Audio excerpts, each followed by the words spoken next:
আমরা ম্যাচের হাইলাইটসে চলে এসেছি। সারা খেলার মধ্যে যেসব উল্লেখযোগ্য কাণ্ড কারখানা ঘটেছে সেই হাইলাইটসে আমরা এই মুহূর্তে দেখানো হচ্ছে। একটি দুর্বল শট ছিল সরাসরি গোলরক্ষকের কাছে, এখানে একটা কর্নার ছিল, কর্নার থেকেও একটা প্রচেষ্টা ছিল, বল বাইরে। আবার ডায়মন্ড হারবারের এটা প্রথমার্ধের ঘটনা মানুষদা, এক্ষেত্রে চলে গেছিল তুহিনের শট বাইরে, চমৎকার কালেকশন গোলরক্ষকের। প্রথমার্ধের একেবারে শেষ মুহূর্তে গোল হয়েছিল, এখনও গোল হয়নি এই মুহূর্তে। আবার চমৎকার আউটিং বলবো গোলরক্ষকের, ভাসানো সেন্টারে হেড জুৎসই হয়নি, বল গোলরক্ষকের কাছে। আবার আক্রমণ ডায়মন্ড হারবারের, কিন্তু ভালো কালেকশন গোলরক্ষক অভিজিতের।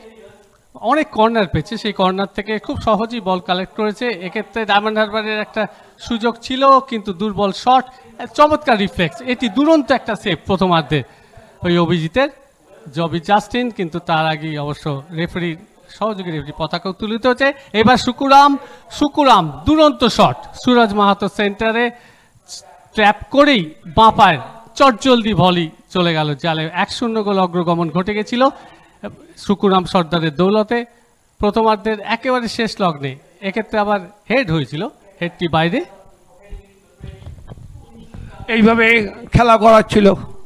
শুভঙ্কর খুব ভালো ফুটবল খেলেছে, প্রথমার্ধের খেলা এইভাবে সাঙ্গ হয়েছিল। ওখান থেকে ফ্রি কিক ছিল, বল চলে গেছিল বাইরে, চাপ বাড়াচ্ছিল বটে, কাউন্টার অ্যাটাকেও কিন্তু বারবার আসার চেষ্টা করছিল ওই ভিএসএস।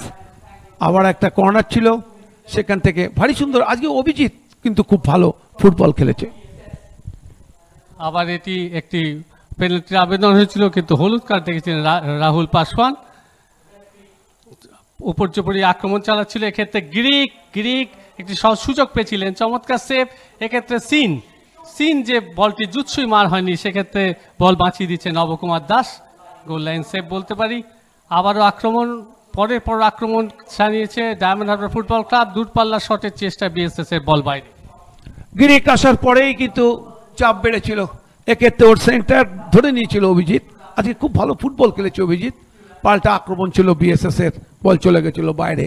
আবার গ্রিকেট একটা সেন্টার, সেখান থেকে নরহরির ব্যাক হেড ছিল, এবং এই হেড থেকে জবি জাস্টিন বলটিকে জালে জড়িয়ে দিয়েছে। আরও একটা অ্যাঙ্গেল থেকে দেখুন কিভাবে গোলটি হয়েছিল, ভারী বুদ্ধিদীপ্ত হেড আমি বলবো, মাথাটাকে খুব সুন্দর ব্যবহার করেছিল।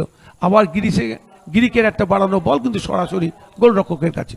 গ্রিক মাঝে মধ্যে খুব বিপজ্জনক হয়ে উঠেছিলেন, দ্বিতীয়ার্ধে মাঠে নেমেছিলেন, ফলে এক অবস্থায় খেলা চলছিল, তারপরও আক্রমণ সারিয়েছে ওই ডায়মন্ড হারবার ফুটবল ক্লাব, কিন্তু এক্ষেত্রে সরাসরি গোলরক্ষকের কাছে।